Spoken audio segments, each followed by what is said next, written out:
I told him the doctors found something. Stage 3.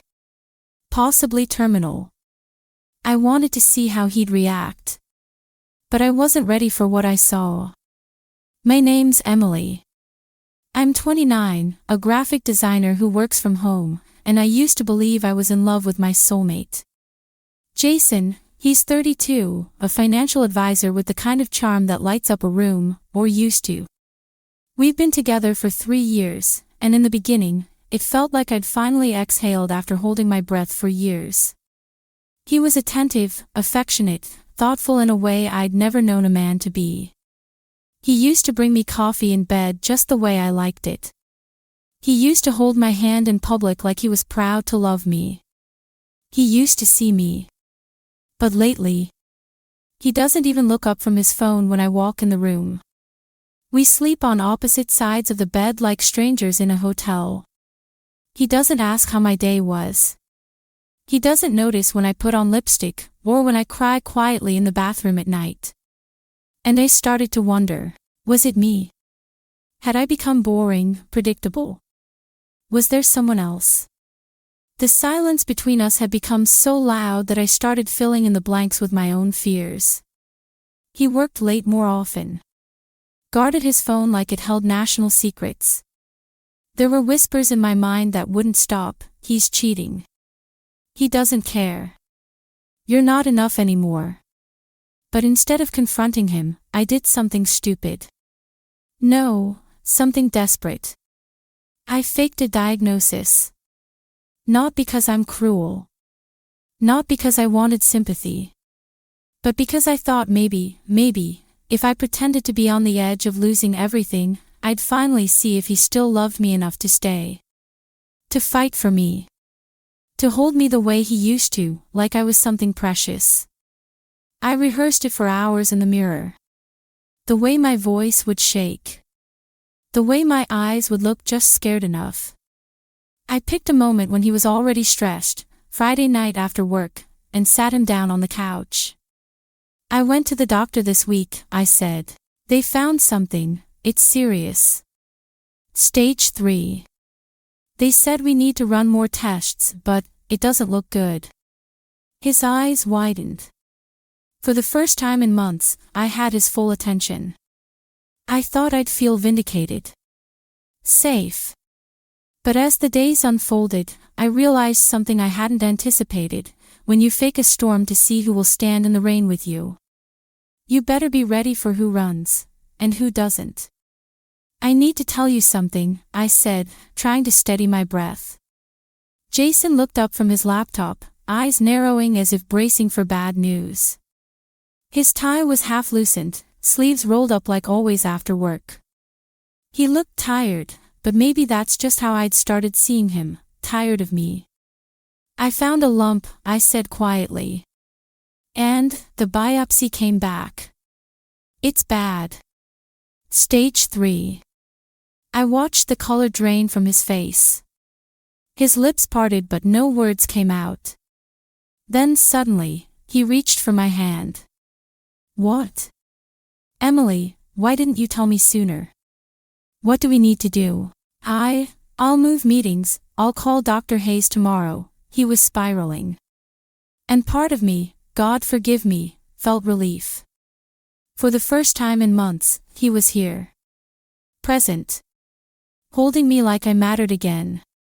That night, he curled up beside me and held me until I fell asleep on his chest. He canceled dinner with his clients. He brought me soup, flowers, even downloaded those dumb movies I loved. And I let myself believe, maybe this had fixed us. Maybe I just needed to remind him what it felt like to lose me. For those first few days, it was like being in a time machine. He texted me sweet things out of nowhere. He kissed my forehead before leaving for work. He asked me how I was feeling, really feeling. But soon, the warmth began to flicker. The fourth night, he came home late. No flowers. No soup. Just a distracted kiss and a, sorry, work's a mess. Then he stopped asking how I felt. He turned the volume up during the parts of the movie where I cried. One night, I caught him staring at his phone, jaw clenched. When I asked what was wrong, he just said, "I'm just overwhelmed. Can we not do the doom and gloom talk tonight?" I nodded. But something in me twisted. The next day, I heard his voice in the hallway, soft, like a secret. I crept out of the bedroom and stood by the wall. I know. I don't know how much longer I can do this, he whispered.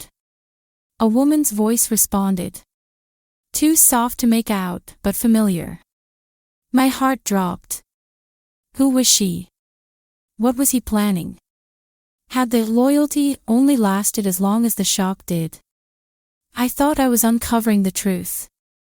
But I didn't realize. I was also setting fire to the last thing we had. And the flames were just starting to rise. I wasn't even planning to follow him. But when Jason said he had to work late, again, and gave me that same tired, avoidant smile, something in me snapped. I waited 10 minutes after he left, then grabbed my coat and keys. I don't know what I expected. Maybe I thought I'd see him at his office window, pacing with stress. Maybe he was telling the truth and I'd come home ashamed of doubting him. But what I saw shattered what was left of the illusion. He wasn't at the office. He was across town at a quiet little Italian bistro we used to go to, on anniversaries, birthdays, nights that mattered. And he wasn't alone. She was beautiful. Long dark hair. Confident. She leaned forward, laughing at something he said. Then, she reached across the table and touched his hand. And he didn't pull away. He smiled. I stood frozen on the sidewalk, heart pounding so hard I couldn't hear anything but blood rushing through my ears. I lifted my phone with trembling hands and took a photo. Just one. For proof. For sanity. On the drive home, I couldn't feel my fingers. I kept seeing it, the way he looked at her.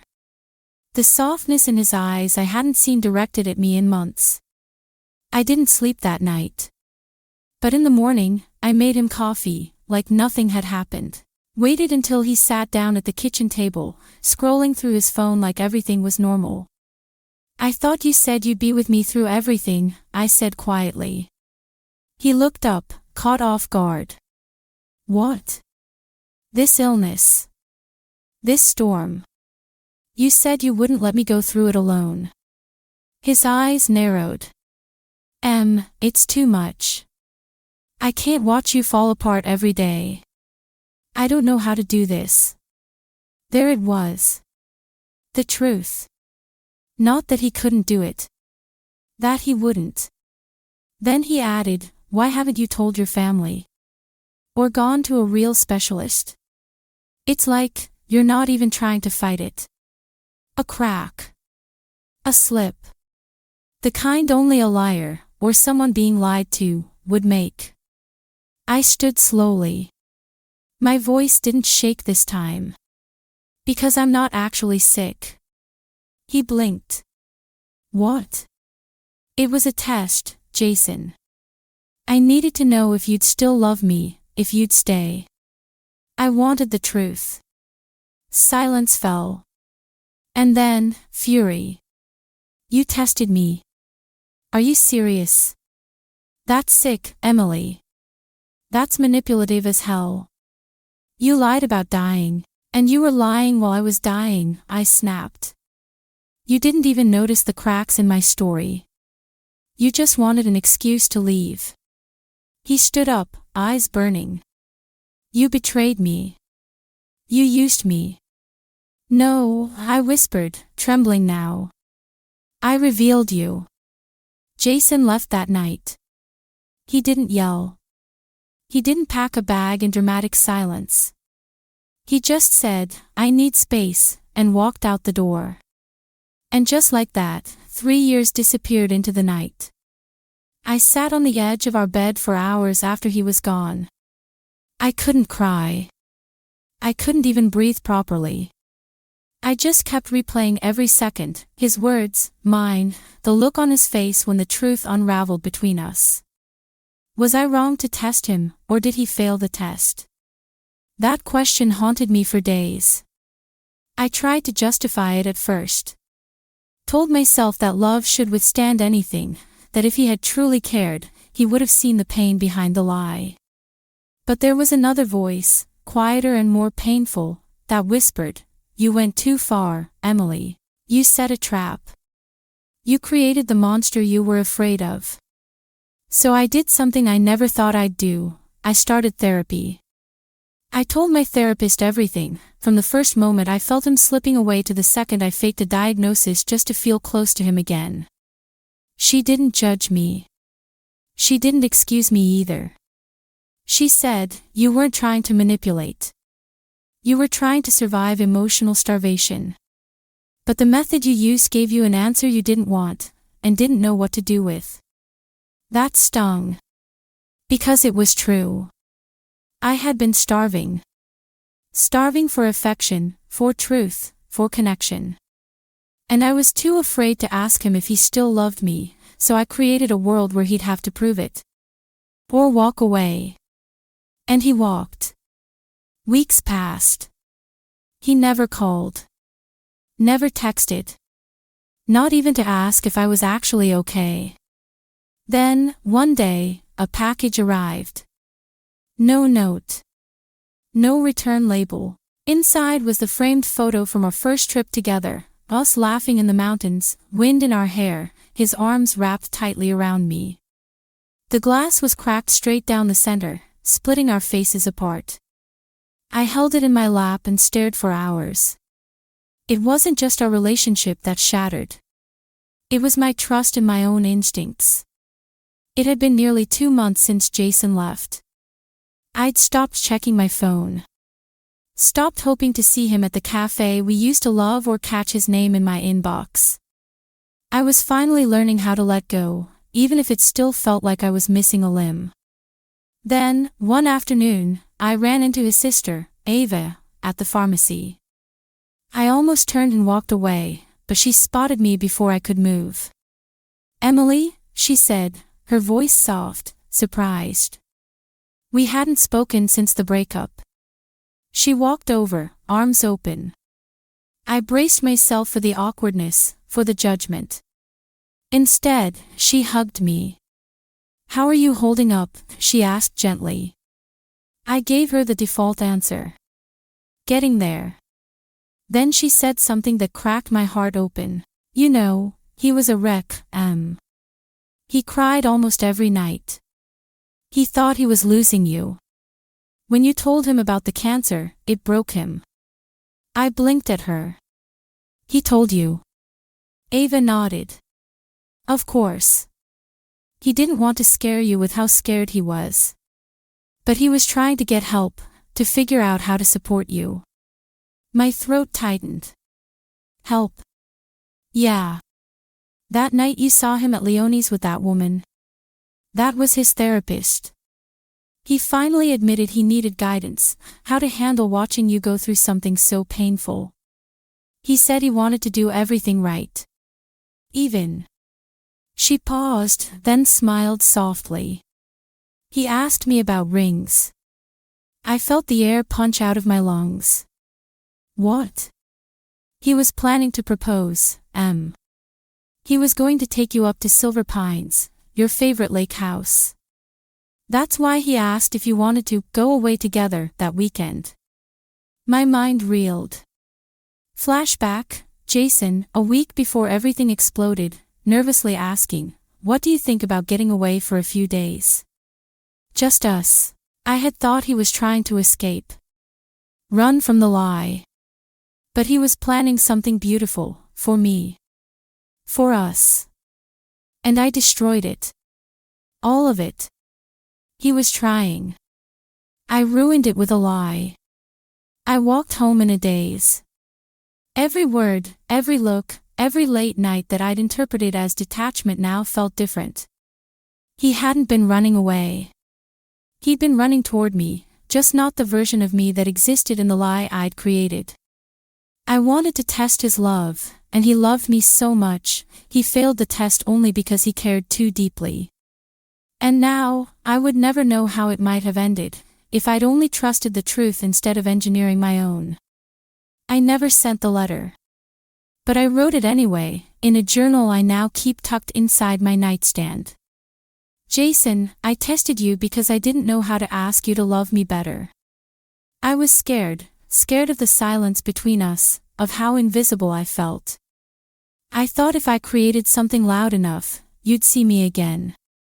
But I should have asked. I should have trusted you. I should have remembered that love doesn't need a trap to prove itself, it just needs truth. I signed it with shaking hands and never read it again. It's strange how much you can love someone and still break everything between you because you're too afraid to say, I miss who we were. I'm not with anyone new. I haven't even dated since. But I'm healing. I go to therapy every week. I journal. I take long walks alone and I've started painting again, something I gave up because Jason once teased that my art was too abstract to be understood. Funny how someone can love parts of you and still slowly ask you to put the rest away. Now, I don't hide the messy parts. I let them bleed onto canvas. Onto paper. Into conversations with people who truly see me. I don't use silence as a weapon anymore. Or fear as a filter. I don't create chaos to feel loved. That's the biggest lesson, this whole story, it was never really about Jason. It was about me, the version of me who didn't know how to ask for what she needed. Who thought she had to test love to know if it was real, but the truth is, sometimes, trying to force love to reveal itself breaks it. I learned that the hard way. I don't know where Jason is now. Maybe he's with someone else. Maybe he still thinks I'm the villain in his story. Maybe I am. But I also know this, I'm no longer the girl who needs to fake her own tragedy to be seen. I'm learning how to be seen, without apology, without deception.